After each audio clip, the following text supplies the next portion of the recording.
Hello students, आज के इस वीडियो में हम सांख्यिकी से संबंधित एक टॉपिक का अध्ययन करेंगे जिसे प्रायिकता के नाम से जाना जाता है। और सांख्यिकी का प्रायिकता एक बहुत ही महत्वपूर्ण टॉपिक है। सामान्य रूप से स्नातकोत्तर स्तर पर प्रायिकता को सिलेबस में सम्मिलित किया जाता है और आवश्यक रूप से प्रायिकता से कोई न कोई प्रश्न पूछा जाता है। प्रायिकता को प्रारंभ करने से पूर्व मैं आपसे निवेदन करूंगा कि प्रायिकता को समझने से पहले हमारे जो कुछ वीडियो हैं जो परमुटेशन और कॉम्बिनेशन से संबंधित है, आप उनको एक बार वॉच कर लीजिए और उनको आप सीख लीजिए, क्योंकि प्रायिकता जो है उस प्रायिकता पर आपकी अच्छी कमांड हो उसके लिए आपको परमुटेशन और कॉम्बिनेशन की नॉलेज होना जरूरी है। अब हम बात करते हैं आज के इस वीडियो में। हम सबसे पहले ये जानेंगे कि प्रायिकता कहा किसे जाता है। दूसरी चीज, प्रायिकता का क्या इतिहास है, कैसे प्रायिकता स्टार्ट हुई, उसके बारे में हम जानकारी प्राप्त करेंगे। और प्रायिकता में कौन कौन सी शब्दावलियों का प्रयोग किया जाता है उसके बारे में भी हम कुछ जानकारी प्राप्त करेंगे। मूल रूप से हमारे जीवन में अनिश्चितता रहती है और इस अनिश्चितता का अध्ययन ही प्रायिकता के अंतर्गत किया जाता है। हम कोई कार्य करते हैं तो उसमें अनिश्चितता होती है, इस कार्य में हमको सफलता मिलेगी या नहीं मिलेगी। इसी प्रकार से जीवन में कई प्रकार की अनिश्चितताएं होती है। आप एक सिक्का उछालते हैं तो अनिश्चितता है, हेड आएगा या टेल आएगा। इसी प्रकार से हम एक पासे को फेंकते हैं तो अनिश्चितता है कि उसमें 1 आएगा, 2 आएगा, 3 आएगा, 4 आएगा। एक ताश की गड्डी को हम फेंट कर, अच्छी तरह से फेंट कर एक पत्ता निकालते हैं, उसमें अनिश्चितता है। वो पत्ता हो सकता है इक्का, हो सकता है बादशाह आ जाए, बेगम आ जाए, पान का पत्ता आ जाए, काला पत्ता आ जाए, लाल का पत्ता आ जाए। यानी जीवन में कई प्रकार की अनिश्चितताएं होती है। उन अनिश्चितताओं का अध्ययन प्रायिकता के अंतर्गत किया जाता है। जो चीज निश्चित होती है उसका अध्ययन प्रायिकता के अंतर्गत नहीं किया जाता है। जैसे सप्ताह में दिनों की संख्या 7 होती है, महीने में दिनों की संख्या 30 हो सकती है, दिन में 24 घंटे हो सकते हैं। जो चीज निश्चित है उसका अध्ययन प्रायिकता में नहीं किया जाता है। यानी प्रायिकता में जो अनिश्चितता की स्थिति है उसका अध्ययन किया जाता है। कई बार हम कोई कार्य करते हैं, उस कार्य में सफलता मिलेगी या नहीं मिलेगी, ये एक अनिश्चितता है, इसका अध्ययन प्रायिकता में कर सकते हैं। दूसरी ये चीज कि प्रायिकता में उन्हीं तथ्यों का या उन्हीं चीजों का अध्ययन होता है जिनके होने की संभावना होती है। जो असंभव घटनाएं होती है उनका अध्ययन भी प्रायिकता में नहीं किया जाता है। जैसे एक दिन में 25 घंटे होना ये असंभव घटना है, एक सप्ताह में 9 दिन होना ये असंभव घटना है। ऐसी घटनाओं का अध्ययन प्रायिकता में नहीं किया जाता है। तो जीवन में बहुत सारी अनिश्चितताएं होती है। मनुष्य के मंगल पर पहुंचने की संभावनाएं मान लीजिए 80% है, ये अनिश्चित है। एक बहुत कमजोर विद्यार्थी है, उसके द्वारा 12th में पास होने की संभावना 20% है। कहने का तात्पर्य यह है कि प्रायिकता एक ऐसा विषय है जिसके अंतर्गत हम अनिश्चितता की स्थिति में सफलता की कितनी संभावनाएं हैं, कितनी असफलता की जो स्थिति है, उनका अध्ययन प्रायिकता के अंतर्गत किया जाता है। प्रायिकता का जो उद्गम और विकास हुआ उसके बारे में भी हम बात करते हैं। प्राय रूप से इटली में कुछ लोग घुड़दौड़ में पैसा लगाते थे, कुछ लोग नंबर्स खेलते थे। जैसे 1 से 10 तक अंक है, उसमें से कोई एक अंक आने पर उनका पैसा 4 गुना या 3 गुना उनको मिलता था। या 1 से 100 तक अंक है, उसमें से कोई अंक आने पर उनका जो पैसा है वो 10 गुना करके दिया जाता था। इसी प्रकार से सिक्के का हेड और टेल से रिलेटेड होता है। तो अधिकतर क्या होता था, जब भी वो पैसा लगाते थे तो कुछ समय होता था तब वो जीतते थे और अधिकांश समय में वो क्या करते, हार जाते थे। यानी घोड़े पर जो घुड़दौड़ होती है, हॉर्स राइडिंग पर पैसा लगाते थे, उसमें वो पैसा हार जाते थे। नंबर्स का गेम खेलते थे, उसमें वो पैसा हार जाते थे। इसी प्रकार से 1 to 100 तक नंबर होते थे, उसमें वो पैसा हार जाते थे। तो कई बार उनको ये महसूस हुआ कि क्या चक्कर है कि हम बार बार हार रहे हैं। तो उन्होंने तत्कालीन समय में बहुत बड़े गणितज्ञ थे जो इटली के, वो थे जेरोम कार्ड।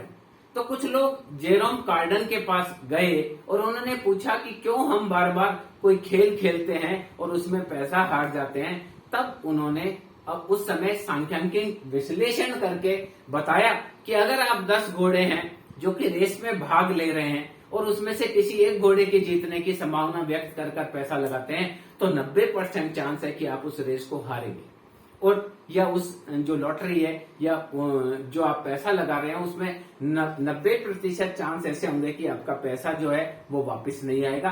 केवल 10% चांस में ही आप पैसे को अपना दुगना कर पाएंगे। इसी प्रकार से आप जब एक बास्के को फेंकते हैं तो 1/6% चांस है कि आप जो नंबर चाह रहे हैं वो नंबर आएगा, बाकी 5/6 जो अनुपात चांस है उसमें आप हारने की संभावना है। इसी प्रकार से अगर 1 से 100 तक आप अंक पर पैसा लगा रहे हैं तब उन्होंने क्लियर बताया कि केवल 1% संभावना ही ऐसी है कि आप उसको जीत पाएंगे, बाकी 99% संभावना यह है कि आप उसको हारेंगे। इस प्रकार से सामान्य रूप से जो अनिश्चितता की स्थिति थी उसका अध्ययन करने के लिए प्रायिकता का प्रारंभ हुआ। अगर हम देखें तो सबसे पहले जो अनिश्चितता की स्थिति है उस अनिश्चितता की स्थिति में देखिए बहुत सारी अनिश्चितता होती है हमारे जीवन में, और उसी को हम उसका अध्ययन जो होता है वो प्रोबेबिलिटी में करते हैं। तो सबसे पहले जेरोम कार्डन जो कि इटली के गणितज्ञ थे, जो 1501 से लेके 1576 लगभग 75 साल तक उनकी आयु थी। 1501 में उनका जन्म हुआ और 1576 में उनकी मृत्यु हुई। उन्होंने सबसे पहले एक किताब जो कि उन्होंने जो सिद्धांत लिखे गणित के उसको एक किताब के रूप में उनकी मृत्यु के बाद 1663 में एक किताब के रूप में उसको प्रकाशित किया गया, a book of games of chance, जहां उनसे लोग पूछते थे, जैसे उनसे लोग पूछते थे कि इस हॉर्स राइडिंग में हम जीतेंगे या नहीं जीतेंगे, या ये हम नंबर का गेम खेल रहे हैं उसमें हम जीतेंगे कि नहीं जीतेंगे, या अमुक टीम पर हम पैसा लगा रहे हैं उस पर हम जीतेंगे कि नहीं जीतेंगे। उन सारी चीजों का अध्ययन करके जो उन्होंने नोट्स बनाए थे उन नोट्स को 1663 में उनकी डेथ के भी लगभग 100 के आसपास ईयर के बाद उनके नाम से किताब प्रकाशित हुई, book of games of chance. उस किताब को सबसे पहले प्रायिकता का आरंभ के रूप में माना जाता है। उसके बाद सही मायने में प्रायिकता का सुव्यवस्थित, क्रमबद्ध और वैज्ञानिक अध्ययन के रूप में फ्रांस के जो वैज्ञानिक थे, फ्रांस के जो गणितज्ञ थे, ब्लेक पास्कल, जो 1623 से 1662, बहुत ज्यादा इनकी आयु नहीं थी, लगभग ये 39 इयर्स के थे। इन्होंने जो दिया उसको हम मानते हैं कि सबसे जो मेन क्रमबद्ध अध्ययन है, वैज्ञानिक रूप से प्रायिकता का अध्ययन है, वो पास्कल के द्वारा दिया गया। आज भी हम द्विपद प्रमेय में पास्कल ट्राइंगल पढ़ते हैं, बहुत बड़े वैज्ञानिक हुए, और इनके साथ पिपरे डी फॉर्मेट नाम के भी जो थे, लगभग 64 इयर्स के थे। 1601 से 1665 तक इनकी आयु थी। इन दोनों गणितज्ञों ने प्रायिकता को एक विज्ञान के रूप में, एक क्रमबद्ध तरीके से एक चैप्टर के रूप में प्रायिकता को बताया। उसके बाद जेम्स बर्नौली को भी बहुत श्रेय जाता है प्रायिकता के विकास के लिए। बर्नौली प्रमेय आज भी प्रायिकता में पढ़ा जाता है। तो ये स्विट्जरलैंड के गणितज्ञ थे। ये भी मूल रूप से कोई स्टेटिशियन नहीं थे, न कोई इकोनॉमिस्ट थे, ये भी एक गणितज्ञ थे। इन्होंने ट्रीटीज ऑन प्रोबेबिलिटी एक किताब लिखी। ये भी इनकी किताब भी इनको मरणोपरांत इनके जो नोट्स थे उनसे किताब पब्लिश की गई, ट्रीटीज ऑन प्रोबेबिलिटी। उनमें उन्होंने बर्नौली थ्योरम का जो दिया वो आज भी प्रायिकता का एक महत्वपूर्ण सिद्धांत है। तो हम ये कह सकते हैं कि प्रायिकता के विकास में बर्नौली का भी बहुत योगदान है। इसके अलावा अब्राहम डी मोइवर, जिनको भी बहुत इंपॉर्टेंट माना जाता है, और आज भी गणित जो बुक्स है उसमें मोइवर प्रमेय के नाम से इनको पढ़ा जाता है। इन्होंने किताब लिखी थी द डॉक्ट्रिन ऑफ चांस। 1718 में इनके द्वारा एक किताब लिखी गई, द डॉक्ट्रिन ऑफ चांस। उसमें उन्होंने प्रायिकता के बहुत ही महत्वपूर्ण सिद्धांतों को वर्णन किया था, जिनका भी कि आज भी बहुत इंपॉर्टेंट अध्ययन किया जाता है। इसके अलावा थॉमस बेज ने जो 1702 से 1761 थे, इन्होंने प्रायिकता के एक और सिद्धांत का आविष्कार किया जिसे प्रतिलोम प्रायिकता के नाम से जाना जाता है, और वर्तमान में भी इसको बहुत इंपॉर्टेंट प्रतिलोम प्रायिकता के रूप में पढ़ा जाता है। इसके अलावा पियर साइमन डी लालेस आज भी the theory of analytical probability इन्होंने 1812 में एक किताब लिखी थी।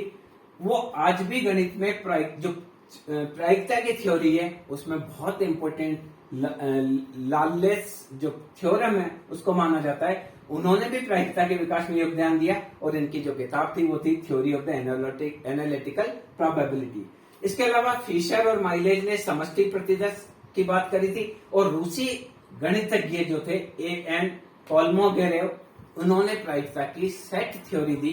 इसके अलावा गैलीलियो है और बहुत सारे इकोनॉमिस्ट है, बहुत सारे गणितज्ञ है जिन्होंने प्रायिकता के विकास में योगदान दिया। हमने उनकी कुछ चर्चा की। अब प्रायिकता होती क्या है? प्रायिकता क्या होती है? किसी घटना के घटने की संभावना को ही प्रायिकता कहा जाता है। किसी भी घटना के घटने की जो अनुकूल परिस्थितियां होती है, जो प्रोबेबिलिटी, उसे ही कहा जाता है। सामान्य रूप से हमारे यहाँ जो प्रायिकता है, प्रायिकता को तीन भागों में बांटा जा सकता है। गणितीय परिभाषा हो सकती है, दूसरी सापेक्ष आवृत्ति अवधारणा हो सकती है, और तीसरी आधुनिक अवधारणा हो सकती है। तो सबसे पहले हम बात करते हैं कि प्रायिकता की गणितीय परिभाषा क्या है, प्रायिकता किसे कहा जाता है। उसके बाद हम देखेंगे कि प्रायिकता के विभिन्न जो हमारे प्रायिकता के विभिन्न जो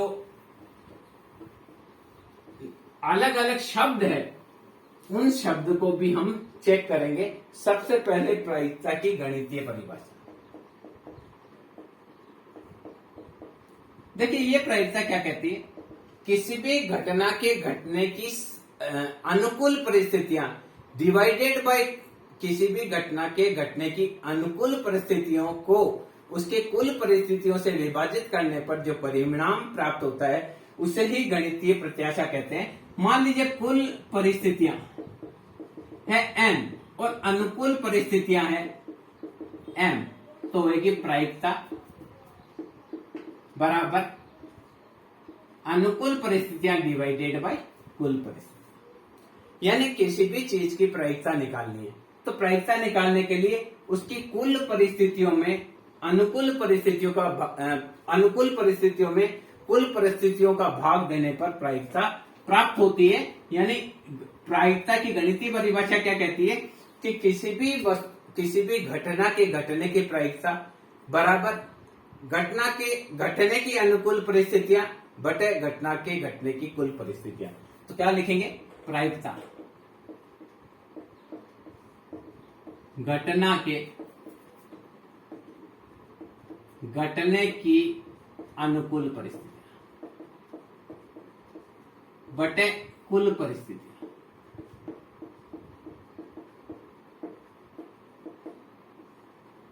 जैसे देखिए, आपके पास एक पासा है जिसमें 1 आ सकता है, 2 आ सकता है, 3 आ सकता है, 4 आ सकता है, 5 आ सकता है, 6 आ सकता है। अब अगर मान लीजिए पासे को फेंका जाता है और उसमें सम अंक आने की प्रायिकता, तो सम अंक आने की प्रायिकता है 3, 2 आ सकता है, 4 आ सकता है, 6 आ सकता है।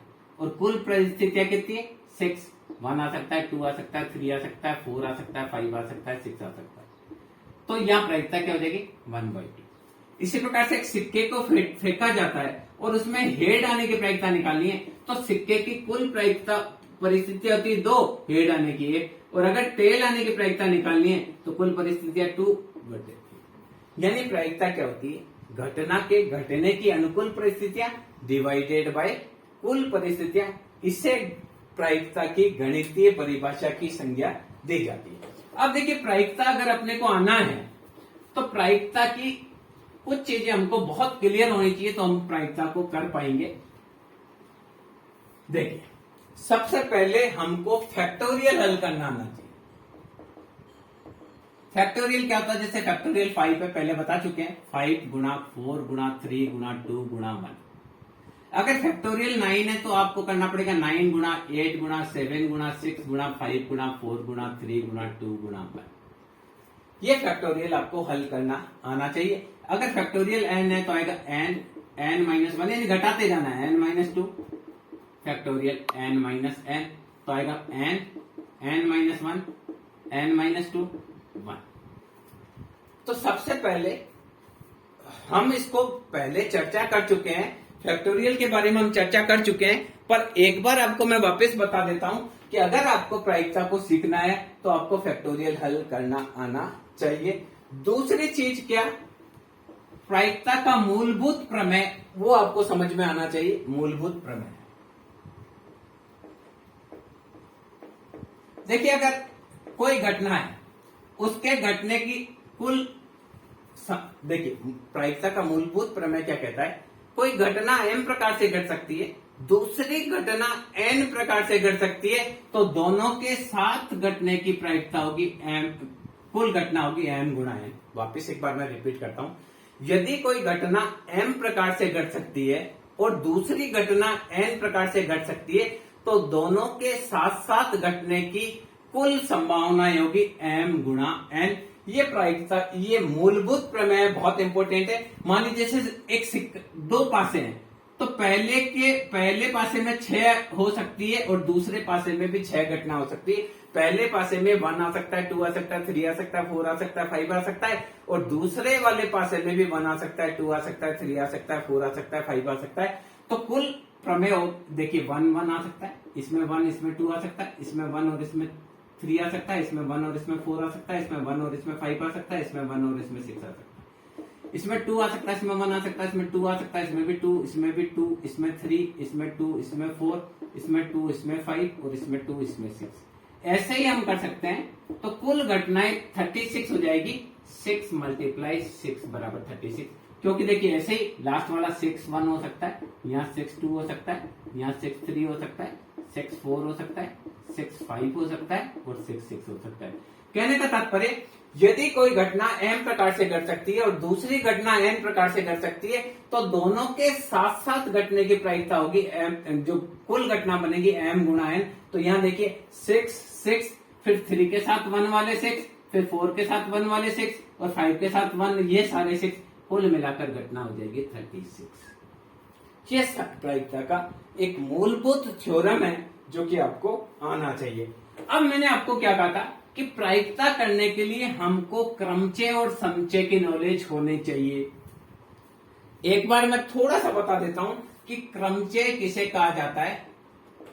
n घटनाओं में से घटना के r बार घटित होने की प्रायिकता, देखिए क्रम को ध्यान में रखते हुए n घटनाओं में से किसी घटना के r बार घटित होने के कुल क्रम होंगे NPR, और इसको सोल्व करते हैं factorial n upon factorial n minus r। क्रमचय में आप क्या करेंगे, केवल ये करेंगे फैक्टोरियल n। जैसे देखा है 20p2, तो फैक्टोरियल 20 अपॉन फैक्टोरियल 20 माइनस 2, तो आएगा फैक्टोरियल 20 अपॉन फैक्टोरियल 18, हो जाएगा 20 गुणा 19 गुणा ये फैक्टोरियल 18 अपॉन फैक्टोरियल 18, ये कट जाएगा तो आएगा 380। तो ये क्रमचय आपको करना चाहिए। जैसे 10p3 आ रहा है, तो फैक्टोरियल 10 अपॉन फैक्टोरियल 10 माइनस 3, तो 10 फैक्टोरियल 10 अपॉन फैक्टोरियल 7, तो फैक्टोरियल का 10 गुणा 9 गुणा 8 गुणा फैक्टोरियल 7 बटे फैक्टोरियल 7, या आप इसको यूं भी लिख सकते हैं 7 गुणा 6 गुणा 5 गुणा 4 गुणा 3 गुणा 2 गुणा 1, ये 10 का फैक्टोरियल है, और 7 का 7 गुणा 6 गुणा 5 गुणा 4 गुणा 3 गुणा 2 गुणा 1, ये कट जाते हैं, इसलिए हम यहाँ फैक्टोरियल 7 लिख देते हैं, फैक्टोरियल 7 को फैक्टोरियल 7 से काट देते हैं। तो अगर आपको प्रायिकता को समझना है तो क्रमचय n कुल घटनाओं में से किसी घटना के r बार घटित होने की जो कुल संभावनाएं हैं उसको बताता है एनसीआर। कैसे सवाल आ सकते हैं, जैसे एक होटल के 5 गेट हैं, उनमें से 3 गेट से किस प्रकार आप निकल सकते हैं, कितने प्रकार से निकल सकते हैं, तो 5p3, तो फैक्टोरियल 5 अपॉन फैक्टोरियल 5 माइनस 3। तो आएगा फैक्टोरियल 5 अपॉन फैक्टोरियल 2, तो आएगा 5 गुणा 4 गुणा 3 गुणा 2 गुणा 1 2 गुणा 1। तो कुल 60 तरीके से आप निकल सकते हैं। क्या है सवाल ये आया कि एक होटल के 5 गेट है अंदर जाने के। मान लीजिए एक होटल में ईस्ट में 5 गेट है और वेस्ट में 3 गेट है, तो एक व्यक्ति किस प्रकार से 5 गेट से जाकर उन 3 गेट से निकल सकता है? तो ये आएगा 5p3। यानी एक गेट 5, एक होटल में 5 गेट है, उनमें वह कितने प्रकार से 3 गेट से निकल सकता है? तो मान लीजिए हमने ये माना एक होटल में देखिए वापस इसको करके बताता हूं ताकि कंफ्यूज ना हो। एक होटल में 5 दरवाजे हैं, एक व्यक्ति उनमें कितने उनमें से 3 दरवाजों में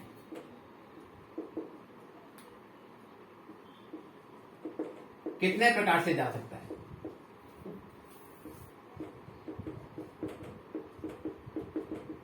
अगर ऐसा आ जाए तो लिखेंगे n बराबर 5 r बराबर 3, तो आएगा 5p3, तो आएगा 60।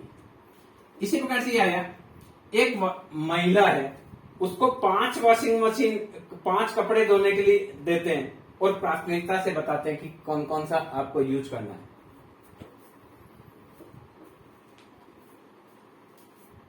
एक महिला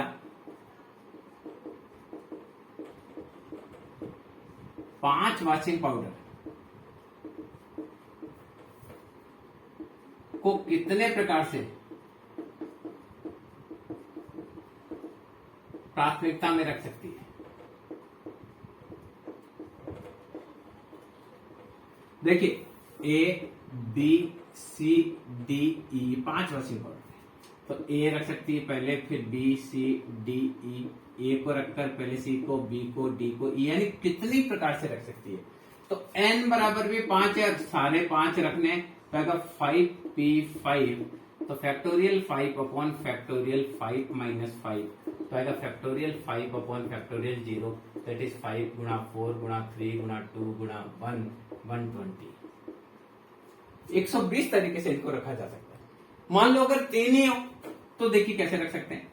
मान लो ए बी सी, एन बराबर और आर बराबर 3, ए बी सी का आएगा 3p3, तो आएगा फैक्टोरियल 3 अपॉन फैक्टोरियल 3 माइनस 3, तो फैक्टोरियल 3 अपॉन फैक्टोरियल 0, तो आएगा 3 गुणा 2 गुणा 1 6 प्रकार से। देखिए कैसे A B C, A C B, B A C, B C A, C A B, C B ए।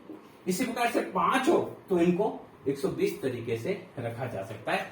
ये क्रमचय यानी क्रम को ध्यान में रखते हुए हम बनाएंगे तो उसको क्रमचय की संज्ञा दी जाएगी।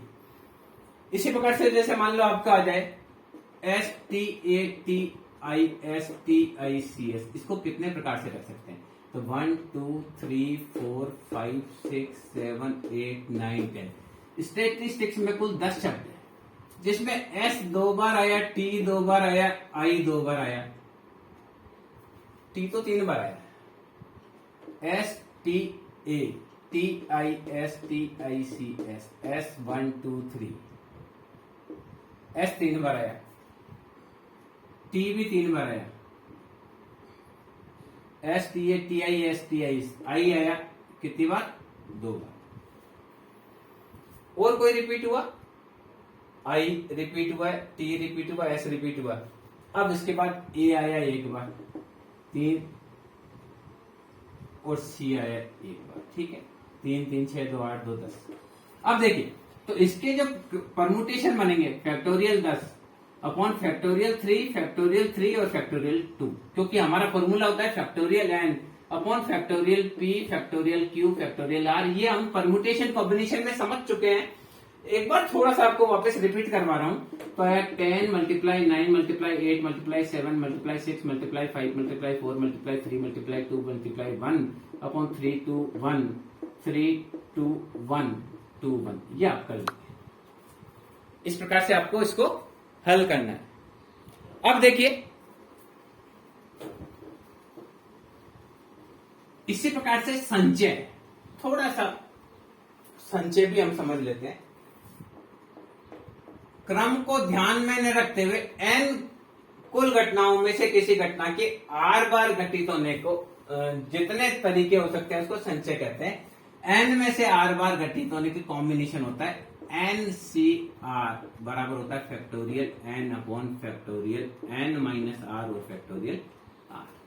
ये आपके है कॉम्बिनेशन जो हम पहले पढ़ चुके हैं। कॉम्बिनेशन जैसे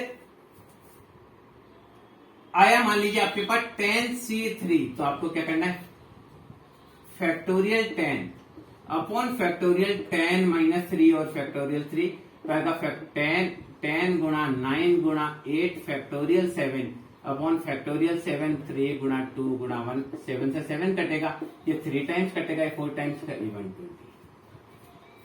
तो कॉम्बिनेशन में ये करना है, जैसे आपके आ गया 12C10, तो फैक्टोरियल 12 अपॉन फैक्टोरियल 12 माइनस 10 और फैक्टोरियल 10, तो आएगा फैक्टोरियल 12 अपॉन फैक्टोरियल 2 और फैक्टोरियल 10, तो आएगा 12 गुणा 11, बाकी फैक्टोरियल को नहीं लिखते हैं, और इसको 2 गुणा 1, इस फैक्टोरियल को फैक्टोरियल से काट दिया, तो ये आया 66। इस प्रकार से कॉम्बिनेशन को हल करने के लिए फॉर्मूला किया जाता है NCR बराबर factorial n upon factorial n minus r और फैक्टोरियल r। इस प्रकार से इसको सॉल्व किया जाता है। ये हमने देखिए, ये हमने एक बार पहले आपको बता दिया है कि किस प्रकार से कॉम्बिनेशन को हल किया जाता है और किस प्रकार से परम्यूटेशन को हल किया जाता है, उसके बारे में हमने डिस्कस किया था पहले से। अब जैसे देखिए 8 में से 2 बाल सेलेक्ट करनी, मान लीजिए 8 बाल से 2 सेलेक्ट करनी, तो आएगा 8C2, तो आएगा 8 गुणा 7 अपॉन 1 गुणा 2, या तो उसका आ जाएगा 28। अगर आपसे एक क्वेश्चन पूछा जाए कि 11 खिलाड़ियों में से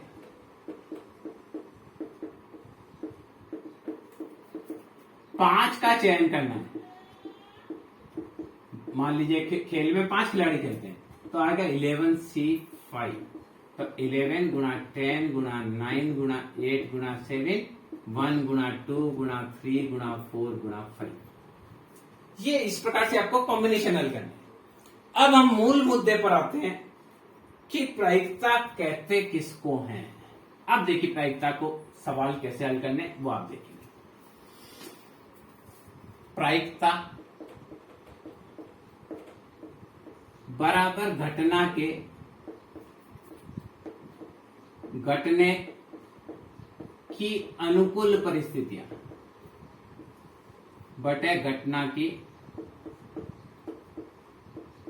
घटने की कुल परिस्थितियां, ये प्रायिकता का आपको निकालना है। अब आप देखिए कैसे निकालना है। हम एक पासा फेंकते हैं, तो पासा फेंकने पर 2 घटना हो सकती है, हेड आ सकता है और टेल आ सकता है।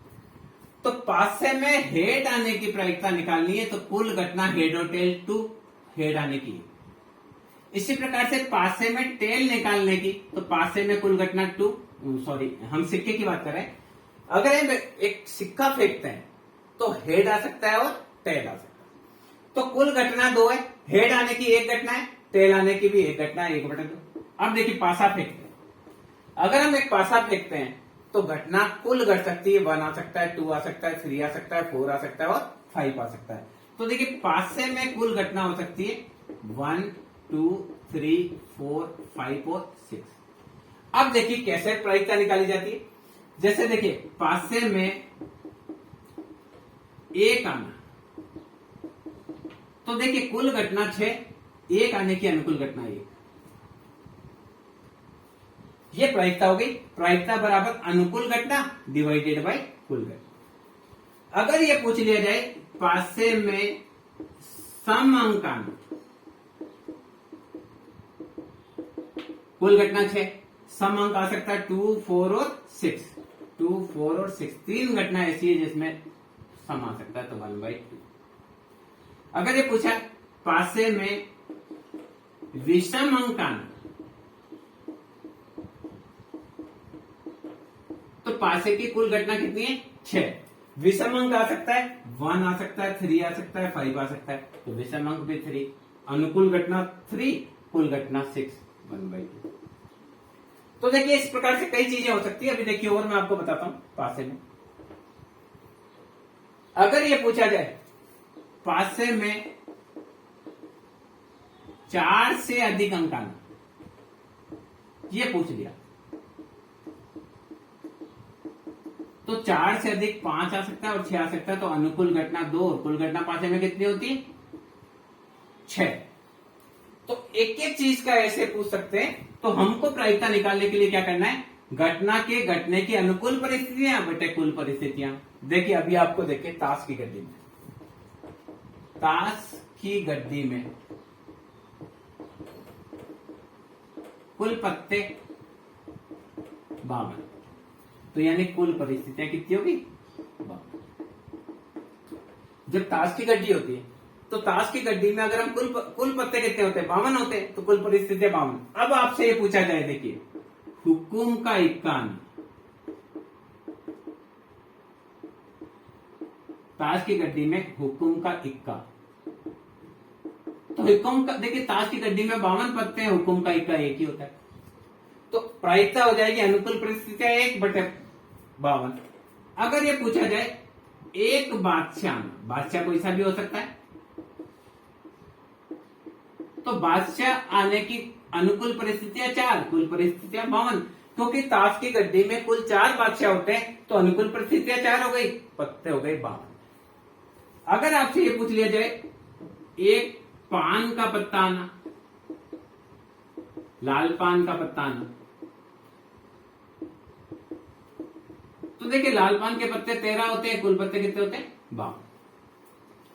तो प्रायिकता निकालने के लिए क्या करते हैं? घटना के घटने की अनुकूल परिस्थितियां में कुल परिस्थितियों का भाग देते हैं। इसी प्रकार से देखिए ताश की गड्डी में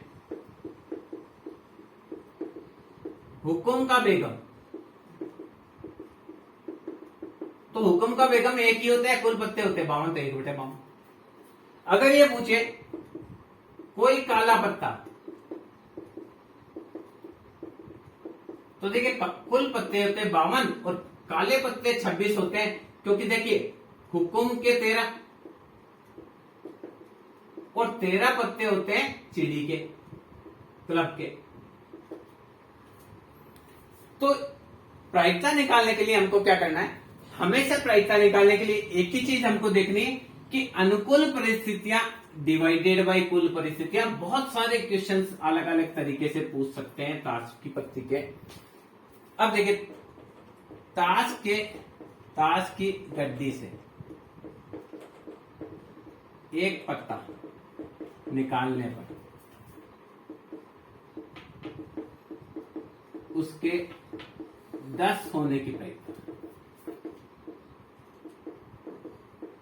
तो 10 कुल 4 होते हैं, डिवाइडेड बाय 52, 1/30।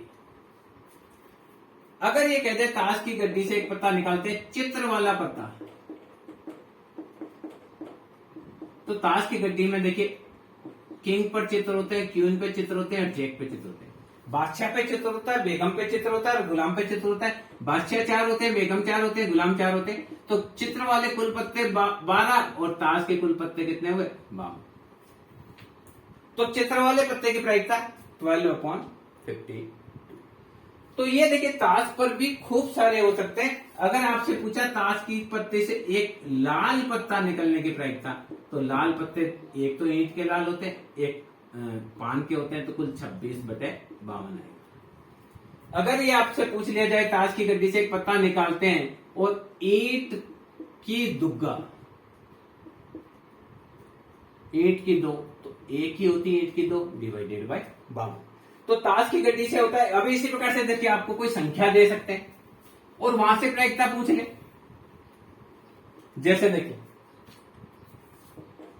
1 से 100 तक अंक अंक पर्ची पर लिखकर एक डिब्बे में डाले गए।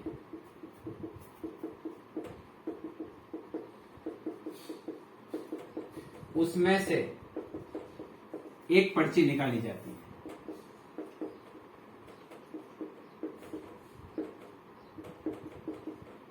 अब देखिए प्रश्न पूछा नंबर 1,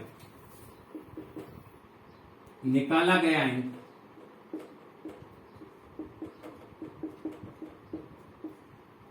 24 होगा। एक ही अंक है 24, कुल अंक कितने 100। अगर ये पूछे निकाला गया अंक 70 से अधिक होगा, तो 70 से अधिक संख्या है 30, कुल अंक है 100। या ये पूछा गया निकाला गया अंक 25 से कम होगा, तो 25 से कम 24 संख्या डिवाइडेड बाय 100। या पूछे निकाला गया अंक 10 की गुणज संख्या होगी। देखिए निकाला गया अंक 24, 24 एक ही होता है 1/100। 70 से अधिक 30 होते हैं डिवाइडेड बाय 100।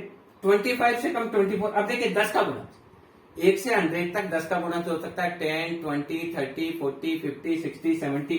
देखिए 10, 20, 30, 40, 50, 60, 70, 80, 90 और 100, तो कुल 10/100। देखिए तो 1 से 100 तक अंक में 10 का गुणज पूछा। अब देखिए मान लीजिए पूछा कोई 7 का गुणज अंक। क्या पूछा है? 7 का गुणज अंक। 7 से मल्टीप्लाई 7, 14, ये 98 तक आएगा। 14/100। क्योंकि 70 तक तो 10 आ जाएंगे, फिर 77, फिर 84, फिर 91 और फिर 98। अगर आपसे पूछ लिया जाए 11 का गुणज, तो देखिए 11 हो सकता है, 22 हो सकता है, 33 हो सकता है, 44 हो सकता है, 55 हो सकता है, 66 हो सकता है, 77 हो सकता है, 88 हो सकता है, 99 हो सकता है। तो कुल संख्या 9 और टोटल संख्या प्रायिकता हो जाएगी 9/100। ऐसे अलग अलग कुछ भी पूछ सकते हैं। अगर आज से पूछ लिया एक वर्ग संख्या, 1 से 100 तक कितनी वर्ग होंगी? 1 का वर्ग 1, 2 का वर्ग 4, 3 का वर्ग 9, इसी प्रकार से 10 का वर्ग 100, तो कुल 10, 10 डिवाइडेड बाय 100।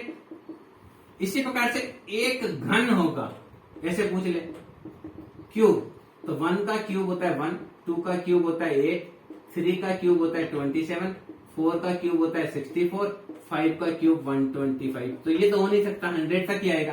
तो क्यूब पूछ लिया जाएगा तो आएगा 4/100, दैट इज 1/25।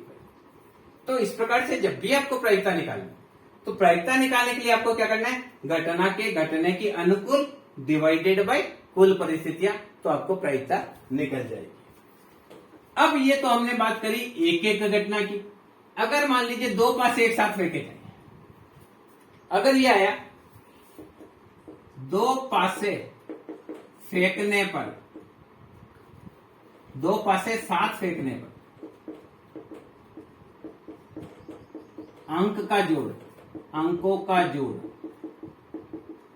2 आने की प्रायिकता।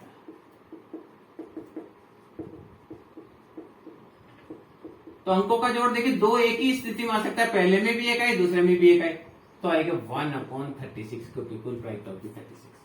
अगर ये पूछा जाए 2 पासे को फेंकने पर अंकों का जोड़ 3, तो यानी देखिए इसमें एक आए, इसमें 2, तो 3 आएगा।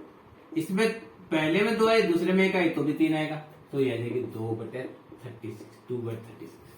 इसी प्रकार से 2 पासे को फेंकने पर अंकों का जोड़ 4 आने की प्रायिकता, तो 4 आ सकता है, इसमें 1, इसमें 3, इसमें 3, इसमें 1, इसमें 2, इसमें 2, कुल 3 घटना हो सकती है, तो आएगा 3/36। इस प्रकार से प्रायिकता निकालने के लिए मान लीजिए आया अंकों का जोड़ 11 आने की प्रायिकता पूछिए, तो देखिए पहले में 5, इसमें 6, इसमें 6, इसमें 5 आ जाए, 2 घटना ऐसी है जबकि 11 आ सकता है। तो ये प्रायिकता निकालने के लिए क्या करते हैं? घटना के घटने की अनुकूल डिवाइडेड बाय कुल अगर हम करेंगे तो क्या आ जाएगा? प्रायिकता आ जाएगी। तो ये प्रायिकता निकालने के लिए हमने गणितीय प्रत्याशा की बात करी कि प्रायिकता निकालने के लिए क्या करते हैं, किसी भी घटना के घटने की अनुकूल परिस्थितियों में घटने की कुल परिस्थितियों को भाग देते हैं तो आता है। जैसे देखिए एक सवाल आता है, एक लीप वर्ष में 53 सोमवार होने की प्रायिकता बताइए।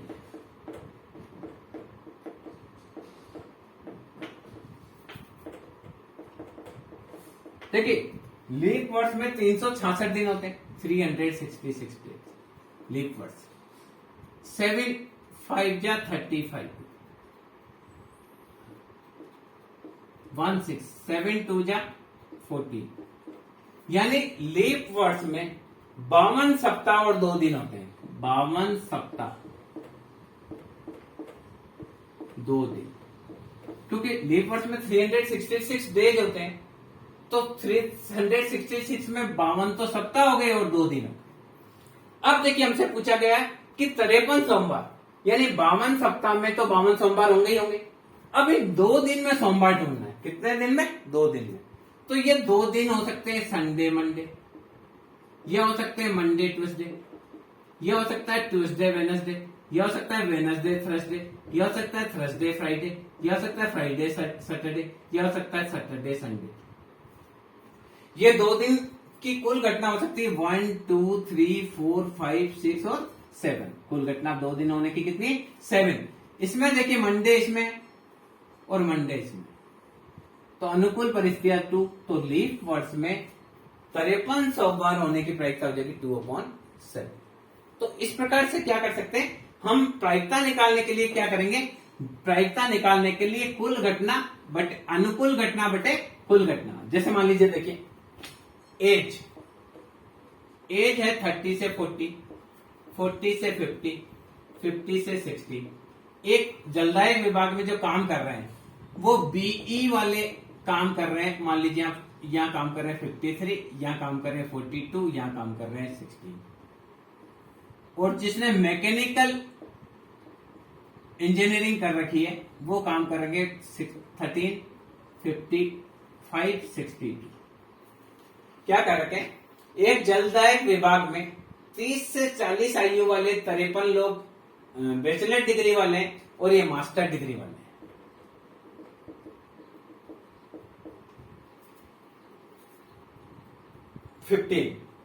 40 से 50 आयु के 42 जो इंजीनियर्स हैं वो बैचलर इन इंजीनियरिंग है और ये 52 है मास्टर इन इंजीनियरिंग।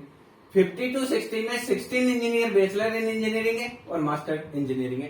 टोटल जो जलदायक विभाग है उसमें जो काम कर रहे हैं 52 42 प्लस 16, ये टोटल है 111। तो ये 15 प्लस 52 प्लस 62 129 है।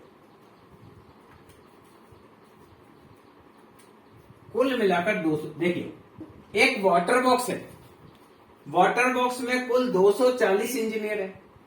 इन 240 इंजीनियर में ये 30 से 40 साल के, 40 से 50 साल के, 50 से 60 साल के, इन्होंने बैचलर इन इंजीनियरिंग ले रखा है, बीई डिग्री ले रखा है, इन्होंने मास्टर इन इंजीनियरिंग ले रखा है, मास्टर इन बीटेक, इन्होंने बीटेक का रखा है, यानी ये बीटेक की, और ये एमटेक।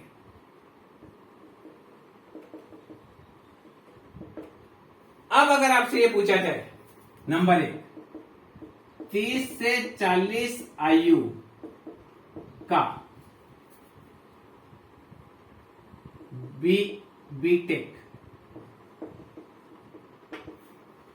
आपसे पूछा 30 से 40 आयु का बीटेक, तो अनुकूल घटना 53, कुल घटना 240, नहीं कुल घटना 111। इसी प्रकार से अगर आपसे पूछा जाए 50 से 60 आयु का बीटेक, तो आएगा 16/111। अब आपसे ये पूछा जाए 30 से 40 आयु का होगा, बस और कुछ नहीं पूछा, तो कुल है 200। 30 से 40 का तो कुल है 240 और इससे 30 में 40 का इन दोनों को जोड़ेंगे तो क्या आएगा 8 6। इस प्रकार से हमको क्या करना है, प्रायिकता निकालने के लिए क्या करना है आपको, जब भी आपको प्रायिकता निकालनी है तो घटना के घटने की अनुकूल परिस्थितियां में कुल परिस्थितियों का भाग देना है, तो हमेशा आपके पास क्या आ जाएगी, प्रायिकता आ जाएगी। अब देखिए प्रायिकता की पहली संभावना जो थी, वो पहली बात हमने क्या करी थी, प्रायिकता की पहली परिभाषा थी गणितीय परिभाषा।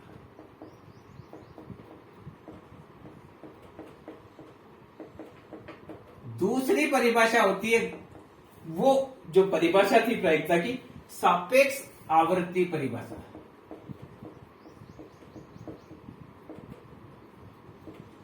सापेक्ष अवधारणा क्या कहती है कि जैसे जैसे हम कोई घटना में सैंपल का साइज बढ़ाएंगे, सैंपल रियलिटी के नजदीक आएगा। कैसे आएगा आप देखिए, अगर हम एक सिक्के को उछालते हैं तो हेड आने की प्रायिकता होती है 0.5 और टेल आने की, देखिए सिक्के को उछालने पर हेड आती है 1/2 that is 0.5, probability of tail ये भी 1/2 0.5। अब वास्तव में हम देखें तो हमने 100 सिक्के उछाले, 100 सिक्के उछालने पर 65 हेड आया, तो हमारा प्रोबेबिलिटी हुआ 0.65। फिर एक बार और 100 सिक्के उछाले, फिर पता चला हमारा पास 55 हेड आया, तो प्रोबेबिलिटी आई 0.55। अगली बार 100 सिक्के उछाले, अब की बार 45 आया, तो प्रोबेबिलिटी हुई 0.55। फिर अगली बार 100 सिक्के उछाले, 40 बार ही हेड आया, तो प्रोबेबिलिटी हुई 0.40। इस प्रकार से हम बहुत सारी घटनाएं करेंगे। फिर अगली बार 100 सिक्के उछाले, अब की बार फिर 40 आया, तो प्रोबेबिलिटी हुई 0.40। तो इस प्रकार से जो घटना हम बढ़ाएंगे तो धीरे धीरे धीरे धीरे हेड की प्रोबेबिलिटी कितनी आ जाएगी 0.5 और टेल की भी क्या जाएगी 0.5, क्योंकि घटनाएं निश्चित है। सैद्धांतिक रूप से ये कहा जाता है कि हेड 0.5 आना चाहिए, टेल 0.5 आना चाहिए, पर अगर आप सिक्के को 10 बार उछालेंगे तो ऐसा नहीं है कि फिक्स 5 बार हेड आएगा और 5 बार टेल ही आएगा।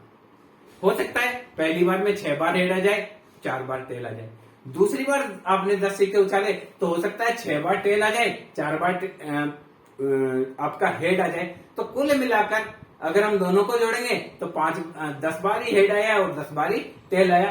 तो ये रैंडम सापेक्ष आवृत्ति धारणा या क्या कहती है कि यदि प्रोबेबिलिटी में सैंपल का साइज जैसे जैसे बढ़ाएंगे वह ज्यादा वास्तविकता के नजदीक आता चला जाएगा। और अगली जो आधुनिक अवधारणा जो दी है प्रायिकता की, वो आधुनिक अवधारणा जो दी है वो रूस के जो अर्थशास्त्री हैं A.N. कार्ल मोग्रेव, उन्होंने 1993 में दी।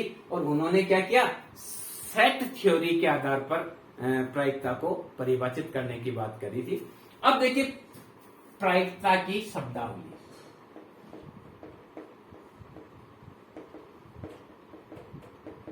अब देखिए प्रायिकता में क्या क्या चीजें आती है, क्या क्या चीज शब्दावली प्रायिकता में यूज आती है, उसके बारे में हम थोड़ी सी चर्चा करेंगे। पहली चीज एक्सपेरिमेंट।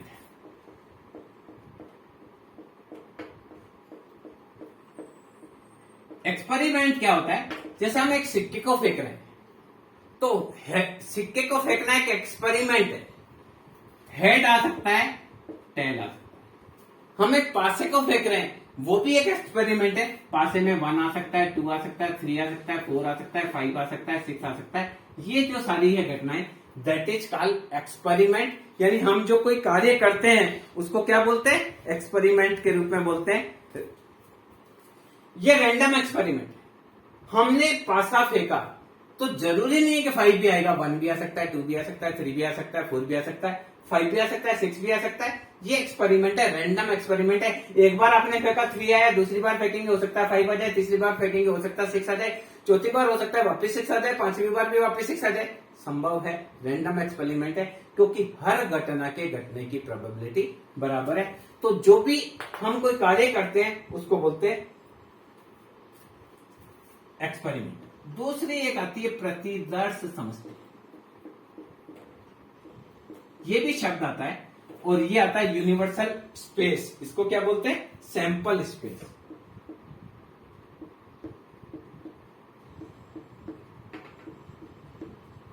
देखिए, सैंपल स्पेस का मतलब जो हम इवेंट करेंगे, जो हम घटना करेंगे, उसका टोटल क्या क्या आ सकता है। अगर हमने सिक्का फेंका तो टोटल आ सकता है हेड और टेल, ये यूनिवर्स स्पेस है। हमने पासा फेंका तो 1 आ सकता है, 2 आ सकता है, 3 आ सकता है, 4 आ सकता है, 5 आ सकता है, 6 आ सकता है, ये यूनिवर्सल स्पेस। यूनिवर्स यानी जो भी घटनाएं घट सकती है उसको यूनिवर्सल स्पेस की संज्ञा दी जाती है। इसी प्रकार से अलग अलग, आपने एक ताश की गड्डी है तो ताश की गड्डी में 52 में से कोई पत्ता आ सकता है, तो वहां यूनिवर्स 52 है या यूनिवर्स 6 है। पासा फेंकेंगे तो यूनिवर्स 6 है, आप सिक्का फेंकेंगे तो यूनिवर्स 2 है, और ताश का एक गड्डी लेंगे तो यूनिवर्स आपका आएगा 52। यानी सभी संभाव्य घटनाओं के जोड़ को क्या कहते हैं, प्रतिदर्श कहते हैं। इसके अलावा देखिए, एक घटना, दूसरी चीज आती है घटना, इवेंट। इवेंट किसको कहते हैं, ये भी शब्द कई बार प्रायिकता में आता है। वो प्रायिकता में एक शब्द आता है इवेंट। तो देखिए, हम एक सिक्का फेंकते हैं, हेड आना एक इवेंट, सिक्के को फेंकते हैं टेल आना एक इवेंट है, हम पासे को फेंकते हैं 6 आना एक इवेंट है, 5 आना एक इवेंट है, ताश की गड्डी से एक पत्ता निकालते हैं, हुक्म का बादशाह आना एक इवेंट है, पान का बेगम आना एक इवेंट है, चिड़ी का गुलाम आना एक इवेंट है। यानी जो हम कार्य करते हैं उससे जो संभावित परिणाम आते हैं उसको ही इवेंट की संज्ञा दी जाती है। जो भी हमारा कार्य है उस कार्य के संभावित परिणाम को इवेंट कहते हैं। एक आता है संभाव्य घटना, ये भी कई बार पूछा जाता है। जब किसी घटना के घटने की प्रायिकता बराबर होती है, हेड आने की प्रायिकता भी 1/2 है, टेल आने की प्रायिकता भी 1/2 है, इसको बोलते हैं समसंभाव्य घटना। जब कोई घटना इस प्रकार की हो जिसके घटित होने की प्रायिकता बराबर होती है तो इसको म्यूचुअली लाइकली इवेंट की संज्ञा दी जाती है। यानी समसंभाव्य घटना, म्यूचुअली लाइकली इवेंट।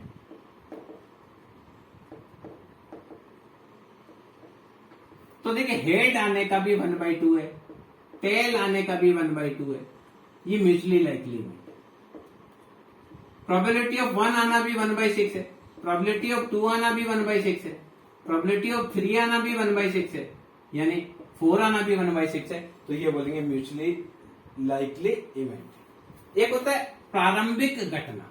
अलग अलग चीजें प्रायिकता में क्या क्या चीजें आती है उसके बारे में बात कर रहे हैं। एक होता है प्रारंभिक घटना।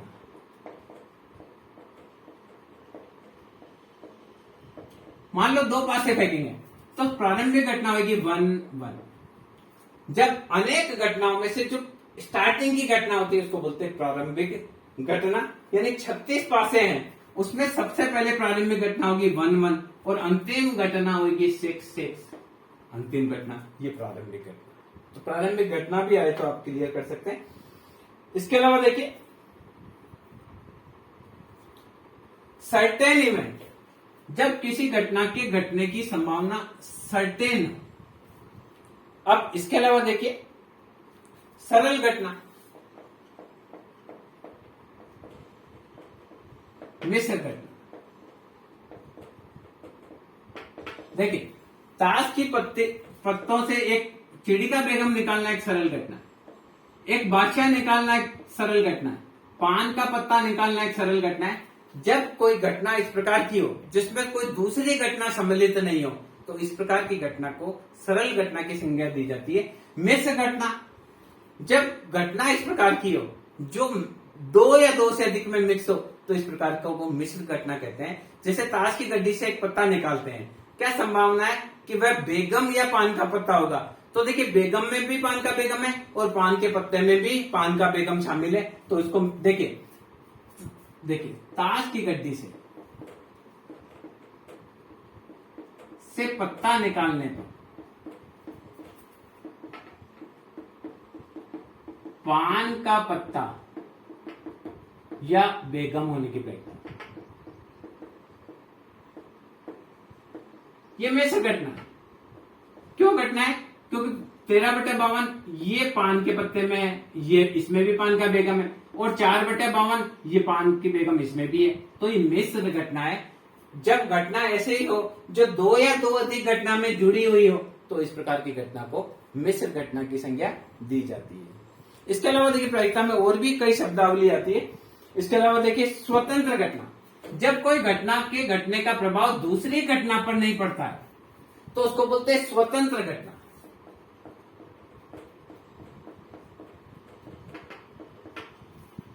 जब किसी घटित हो चुकी वाली घटना का दूसरी घटना पर कोई भी प्रभाव नहीं पड़ता है तो ऐसी घटना को स्वतंत्र घटना कहते हैं। मैंने एक बार सिक्का फेंका, हेड आया, अभी मैं दूसरी बार सिक्का फेंकूंगा तो पहली बार हेड आने का प्रभाव उस घटना पर नहीं पड़ेगा, तो उस घटना को बोलेंगे स्वतंत्र घटना। एक होती है आश्रित घटना, जब पहले से जो घटित हो चुकी है घटना उसका प्रभाव दूसरी घटना पर पड़ता है तो ऐसी घटना को आश्रित घटना कहते हैं। जैसे मान लीजिए देखिए, एक थैले में 6 रेड 4 व्हाइट बॉल, देखिए एक थैले में 6 रेड और 4 व्हाइट बॉल, उसमें से मैं एक गेंद निकालता हूं,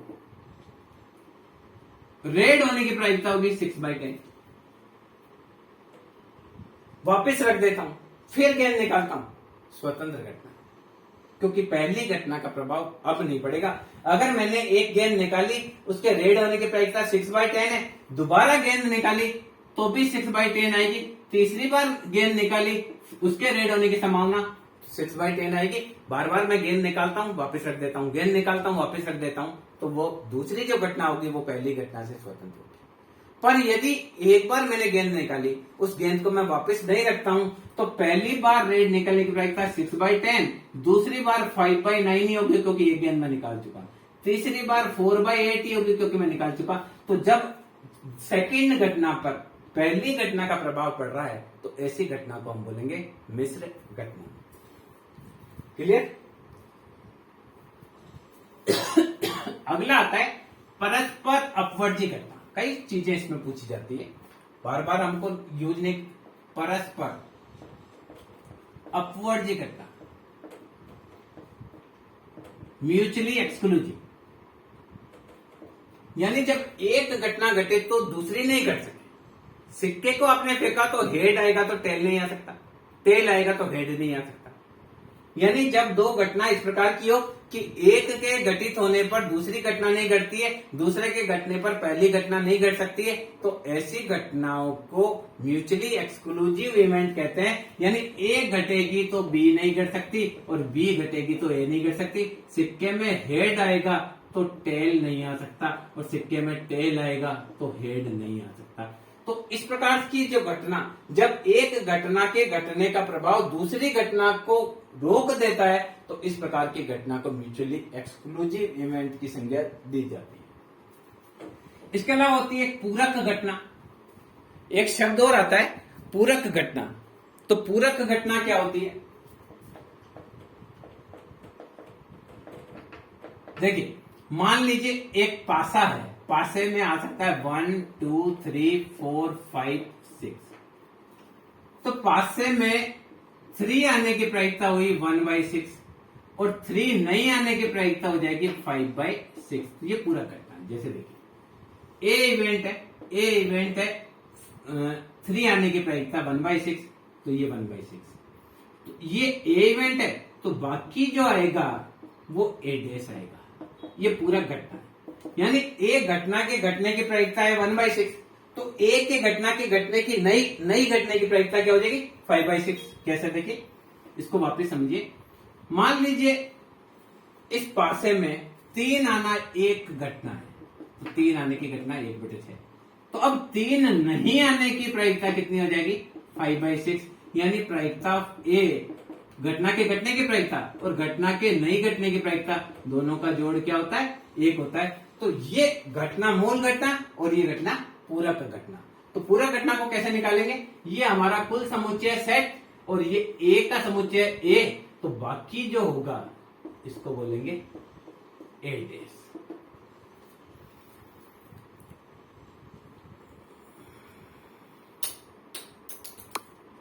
इसके अलावा देखिए निश्चित घटना। सर्टेन इवेंट किसको कहते हैं? एक और शब्द पूछा जाता है कई बार प्रायिकता की शब्दावली में आता है, निश्चित घटना। देखिए, एक सिक्के को उछालेंगे तो निश्चित घटना दो ही होगी, या तो हेड आएगा या टेल आएगा। दो पासे फेंके गए, तो 6 गुणा 6 निश्चित घटना 36 ही होगी। यानी पासे में 2 से लेके 12 तक का जोड़ ही आ सकता है, ये निश्चित है। 13 का जोड़ नहीं आएगा, मैक्सिमम 6 आ सकता है। तो ये निश्चित घटना कि एक निश्चित सीमा से ज्यादा कोई घटना नहीं घट सकती है, उसको बोलते हैं निश्चित घटना। इसके अलावा देखिए, एक आता है ओवरलैपिंग इवेंट, अतिव्यापी घटना। अतिव्यापी घटना, एक और आता है ओवरलैपिंग, अतिव्यापी घटना, इसको बोलते हैं ओवरलैपिंग इवेंट। जब कोई इवेंट ऐसा हो जो 2 या 2 से अधिक में जुड़ा हुआ हो तो उसको बोलते हैं ओवरलैपिंग इवेंट। जैसे देखिए, ताश की गड्डी से काला पत्ता या कोई बेगम, तो काला पत्ता 26/52, इसमें भी 2 बेगम शामिल है। कौन सी? काले पत्ते की चिड़ी की बेगम शामिल है और हुकुम की बेगम शामिल है, और या कोई बेगम। तो ये देखिए ओवरलैप कर रही है, ये 2 जगह जुड़ी हुई है बेगम। ये ओवरलैप की घटना है, जहां कोई एक घटना 2 प्रायिकता में एक साथ जुड़ी हुई है, 1 या 2 घटना, तो ऐसी घटना को हम बोलते हैं ओवरलैप घटना। इसके अलावा देखिए, असंभव इवेंट, एक और आता है असंभव घटना।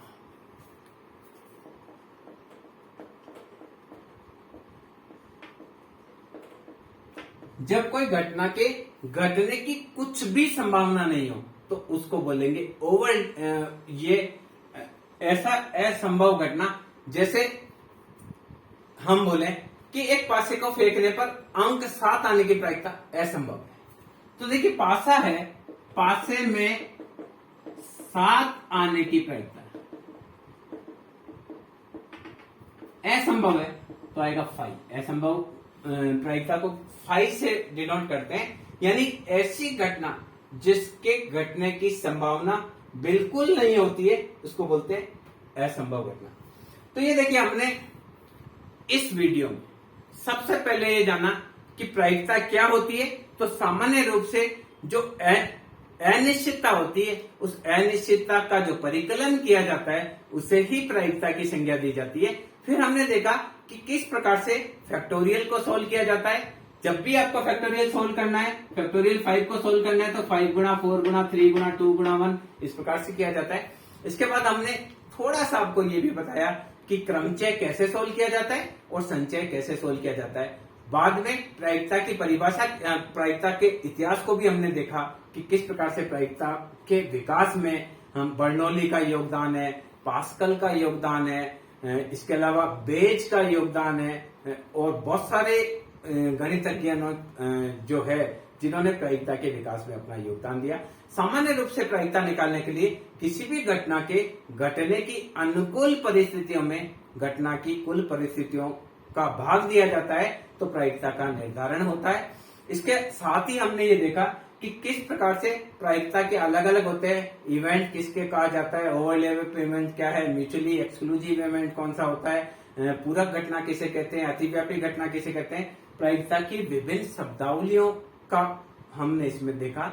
तो मूल रूप से हमने प्रायिकता की जो थ्योरी पोर्शन है उसको इसमें देखने का प्रयास किया है। अपने नेक्स्ट वीडियो में हम प्रायिकता की एक एक इवेंट को देखेंगे कि किस प्रकार योग प्रमेय में प्रायिकता कैसे निकाली जाती है, गुणन प्रमेय में प्रायिकता कैसे निकाली जाती है, कम से कम एक घटना के घटने की प्रायिकता को कैसे निकाला जाता है। अलग अलग वीडियो में हम एक एक इवेंट को देखेंगे। सबसे पहले जो इसमें हमने देखा वो इसमें ये देखा कि प्रायिकता निकालने के लिए आपको केवल और केवल क्या करना है, प्रायिकता बराबर घटना के घटने की अनुकूल परिस्थितियां डिवाइडेड बाय कुल परिस्थितियां। अब जैसे आपसे पूछा गया कि ताश की गड्डी से एक पत्ता निकाला जाता है, क्या संभावना है काला पत्ता होगा? तो काला पत्ता कुल अनुकूल बटे कुल। ताश की गड्डी से एक बेगम निकालने की प्रायिकता अनुकूल बेगम 4 कुल पत्ते 52। ताश की गड्डी से एक चिड़ी का पत्ता निकालने की प्रायिकता 13 बटे 52। ताश की गड्डी से ईंट का दैला निकालने की प्रायिकता 1 बटे 52। यानी प्रायिकता निकालने के लिए क्या करते हैं? अनुकूल परिस्थितियों में कुल परिस्थितियों का भाग देकर हम प्रायिकता निकालते हैं। इसके बाद प्रायिकता के विभिन्न अलग अलग आयामों को हमने देखा। तो मैं समझता हूं ये जो वीडियो है वो आपको प्रायिकता को समझने के लिए उपयोगी होगा। इस वीडियो को आप एक से अधिक बार देखेंगे, 2-3 बार आप देखेंगे तो समझ में आएगा कि प्रायिकता निकालने के लिए कुछ नहीं करना है। केवल प्रायिकता निकालने के लिए हम किसी भी घटना के घटने की अनुकूल परिस्थितियों में घटना के घटने की कुल परिस्थितियों का भाग देंगे तो प्रायिकता निकल आएगी। नेक्स्ट वीडियो में हम प्रायिकता के विभिन्न अलग अलग आयामों को देखेंगे। Thank you.